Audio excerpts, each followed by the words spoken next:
வணக்கம். நான் உங்கள் அன்பான சயின்டிபிக் வேதிக் அஸ்ட்ராலஜர் அஸ்ட்ரோரஞ்சி பேசுகிறேன். நல்லது நினைப்போம், நல்லதே நடக்கும். தொடர்ந்து நம்மளுடைய ஜோதிட கருத்துக்கள் நிறைந்த வீடியோஸ் பார்த்துட்டு இருப்பீங்கன்னு நினைக்கிறேன். சயின்டிபிக் வேதிக் அஸ்ட்ராலஜி முறையில எந்தவித மூட நம்பிக்கையிலும் போகாமல், மிகைப்படுத்தாமல் உள்ளது உள்ளவாறு பார்த்துட்டு இருக்கோம். அந்த வகையில் இந்த வீடியோல பாத்தீங்கன்னா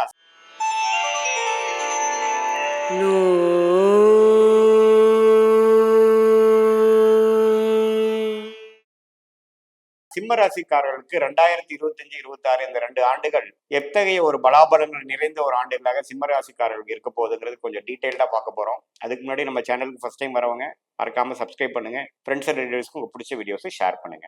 இப்ப பாத்தீங்கன்னா 2025 மார்ச் ஏப்ரல் மாதத்துல பாத்தீங்கன்னா 3 மிகப்பெரிய பயிற்சி நடக்குது. ஒண்ணு வந்து சனி பயிற்சி, அப்புறம் ராகு கேது பயிற்சி, அப்புறம் குரு பயிற்சி.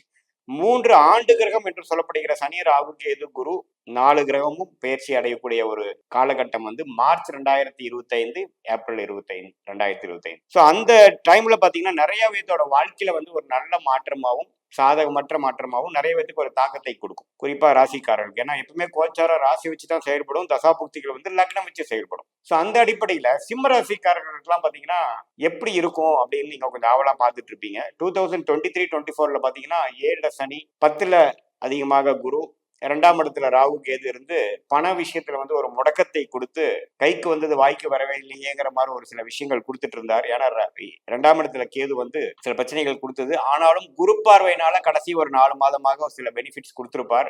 ஆனா 2025 மார்ச் ஏப்ரல் அப்ப எத்தகைய ஒரு மாற்றம் வருதுன்னு பாத்தீங்கன்னா 7ஆம் இடத்துல இருந்த சனி ராசியவே பார்த்து பங்குதாரர்கள், நண்பர்கள், வீட்டில் இருக்கக்கூடிய குடும்பத்தார்கள் அதுல வந்து ஒரு சில இஷ்யூஸ் கொடுத்துட்டு இருந்த சனி 8ஆம் இடத்துக்கு மாறுகிறார். ஸோ இப்போ பாத்தீங்கன்னா ஃப்ரெண்ட்ஸ் ரிலேஷன்ஷிப்ல பெட்டரா இருக்கும். பார்ட்னர்ஷிப் விஷயங்கள் இது வரைக்கும் இருந்த ஒரு கருத்து வேறுபாடு, சில விஷயங்கள் சரியில்லைங்கிற விஷயங்கள் கொஞ்சம் சரியாகும். ஆனா 8ஆம் வீடு என்று சொல்லப்படுகிற இடத்துக்கு போகுது பாத்தீங்கன்னா அஸ்தம சனி என்று சொல்லப்படுகிற விஷயம் வந்து சிம்மராசிக்காரர்கள் ஸ்டார்ட் ஆகுது. கடகராசிக்காரர்கள் அஸ்தம சனியிலிருந்து நீங்கிறாங்க, சிம்மராசிக்காரர்கள் அஷ்டம சனிக்குள்ள போறாங்க. ஸோ இது எப்படி வரும்னா பெரிய ஒரு பயப்படுற அளவுக்கு இருக்காது. ஏன்னா கடகராசிக்கு அஸ்தம சனி தான் பயங்கர பாதிப்பு கொடுக்கும். ஏன்னா அவர் சனி ஆட்சி பட்டத்தோட போய் கும்பத்திலே ஆட்சி பெறுகிறார்.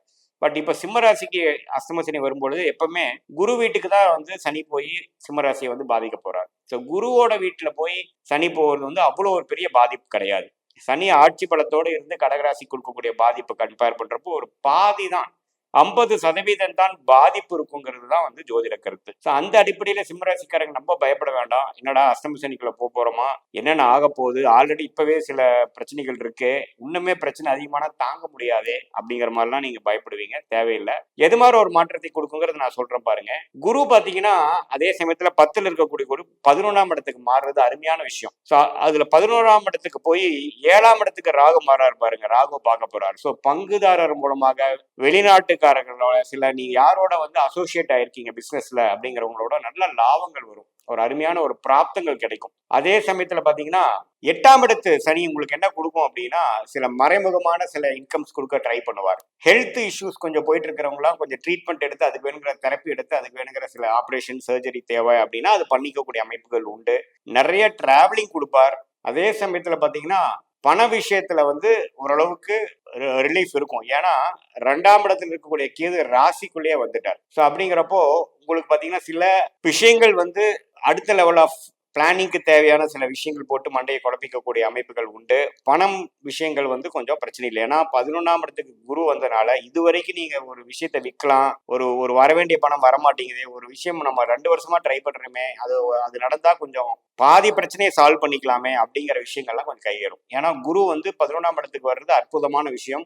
மறைமுக இன்கம், போட்ட இன்வெஸ்ட்மெண்ட் காசாக்குறது, மானிட்டைஸ் பண்றது, லிக்விடேட் பண்றது, ஒரு ப்ராப்பர்ட்டியை செல் பண்ணி ஒரு அமௌண்ட் எடுத்து அதுல சில பிரச்சனைகள்லாம் சால்வ் பண்ணிக்கிட்டு வாழ்க்கையை வசதிப்படுத்திக்கிட்டு அடுத்த பேலன்ஸ் இருக்கிற அமௌண்ட்டுக்கு இன்னொரு ப்ராப்பர்ட்டி வாங்குறது, அது மாதிரி விஷயங்கள்லாம் பரிபூர்ணமா செய்யக்கூடியது. ஏன்னா 11ஆம் இடம் வேலை செய்யுது, 8ஆம் இடம் வேலை செய்யுது. குறிப்பா வந்து சனி திசை போயிட்டு இருக்கிறவங்களுக்குலாம் நான் சொல்ற பலன் அதிகமா வேலை செய்யும். அதே சமயத்துல ராகு 7ஆம் இடத்துல வந்தாலும் பெரிய ஒரு பிரச்சனை இல்லை, குருவின் பார்வை பெற்று விடுகிறார். ஏன்னா குருவும் ராகு பயிற்சிக்கு அடுத்த சில வாரங்களே நடக்குது. ஸோ அருமையான ஒரு விஷயம்தான். ஸோ பார்க்க போனா பாத்தீங்கன்னா இதுவரைக்கும் சிம்மராசிக்காரங்க வந்து ஒரு வேற விதமான ஒரு பிரச்சனைகள் பார்த்துட்டு இருந்தாங்கன்னா அதுல சில பிரச்சனைகளுக்கு சால்வ் ஆகி அடுத்த கட்ட நடவடிக்கைக்கு வேணுங்கிற சில முயற்சிகள் எடுப்போம். அந்த முயற்சிகள் கொஞ்சம் ஸ்லோவா இருக்கேங்கிற மாதிரி இருக்கும். ஏன்னா அஷ்டம சனி வந்து கொஞ்சம் எல்லாமே ஸ்லோவா தான் நடக்கும். அதுல நிறைய கத்துக்கக்கூடிய அமைப்புகள் இருக்கு. அஷ்டம சனி முடிஞ்சதுக்கு அப்புறம் வாழ்க்கை second innings of your life starts. இப்போ எப்படி கடகராசிக்காரர்களுக்கு காமிச்சதோ அதே மாதிரி உங்களுக்கு காமிக்க போகுது. அதுக்கு வேணுங்கிற பல மாற்றங்கள் செய்வீங்க. உங்களோட ஹெல்த் விஷயமா,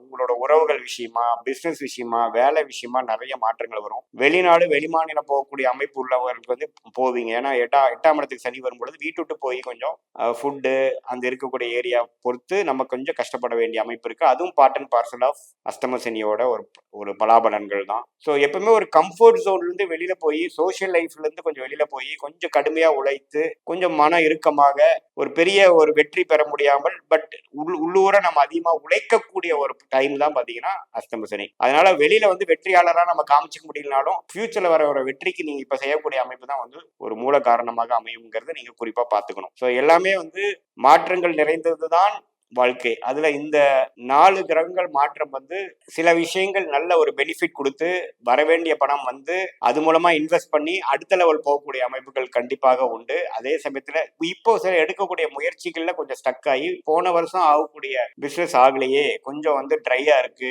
கொஞ்சம் வந்து வருமானம் குறையுது, கொஞ்சம் டைட் ஆகிற மாதிரி கொடுப்பார். ஏன்னா நம்ம அபிவிருத்தி பண்ணணுங்கிற மாதிரி எண்ணங்கள் வந்து சில இன்வெஸ்ட்மெண்ட்ஸ் எல்லாம் கொஞ்சம் சுபவிரயமா செய்வோம். ஆனா நம்ம என்ன சொல்றோம்னா முக்கியமான சில முடிவுகள், முக்கியமான இன்வெஸ்ட்மெண்ட் இந்த டைம் பண்ணக்கூடாது. ஏன்னா நீங்க நினைக்கிற வேகத்துல அது ரிட்டர்ன்ஸ் வராது. மாணவர்களும் பாத்தீங்கன்னா நம்ம கான்சென்ட்ரேட் பண்ணி படிக்கணும். ஈஸியா வந்து மறந்துடுவாங்க. 100க்கு ஒரு 90, 100க்கு ஒரு 90 வாங்கக்கூடியவர்கள் பாத்தீங்கன்னா ஒரு 80 மார்க் வாங்குறது தான் அவங்களுக்கு நிதர்சனமா இருக்கும். ஏன்னா அந்த லாஸ்ட் மினிட்ல அவங்களுக்கு சில பெர்ஃபார்மன்ஸ்ல பண்ண முடியாத அமைப்பு இருக்கும். ஏன்னா அந்த அஷ்டமணி தாக்கத்தினால பாத்தீங்கன்னா அவங்களுடைய பெஸ்ட் கொடுக்க முடியாது. அதெல்லாம் பார்த்து உடம்பு மனசு எல்லாமே கொஞ்சம் பொறுமையா இருந்து உடத்தையும் கொஞ்சம் நல்லா பார்த்துட்டு மனசு இருக்கக்கூடிய சஞ்சலங்கள்லாம் நீக்கி கொஞ்சம் பொறுமையா இருந்து விவேகமா இருந்து ஜெயிக்கக்கூடிய காலமே ஒழிய எடுத்தமா கவுத்தமான்னு போய் தைரியமா இறங்கி ஜெயிக்கக்கூடிய காலங்கள் சிம்மராசிக்காரர்களுக்கு இல்லை. பொறுமை அதிகமாக தேவை. பட் நீங்க செய்யக்கூடிய முயற்சி 25, 26ல தான் 27ல வந்து ஒரு அருமையான ஒரு வெற்றியா கொடுக்கக்கூடிய அமைப்பு இருக்கு. ஸோ அஷ்டம சனி நம்ம பயப்பட வேண்டாம். அதே சமயத்துல எதுவுமே வந்து எடுத்தமா கவுத்தமான்னு செய்யாமல் ஒரு விஷயமும் தீர ஆராய்ந்து பொறுமையாக செய்ய வேண்டிய அமைப்பு இருக்கு. இது வந்து ஒரு பொதுவான பலனே தவிர உங்களுடைய ஜென்ம ஜாதகத்துல நீ என்ன லக்னத்துல பிறந்திருக்கீங்க, என்ன தசாபுக்திகளை போயிட்டு இருக்கு, அந்த தசாபுக்தி அந்த லக்னத்துக்கு நல்ல யோகமான தசைகளா, கோச்சார அமைப்புல வந்து வச்சு பார்க்கும் பொழுது அந்த கிரகமும் இந்த தசாபுக்திகள் எந்த ஒரு கனெக்ட் வருதுங்கிறதெல்லாம் பார்த்துதான் துல்லியமான பலன்கள் கொடுக்க முடியும். இது பொதுவான பலன்களே. மீண்டும் மற்றொரு காணொலியில் சந்திப்போம். நன்றி, வணக்கம்.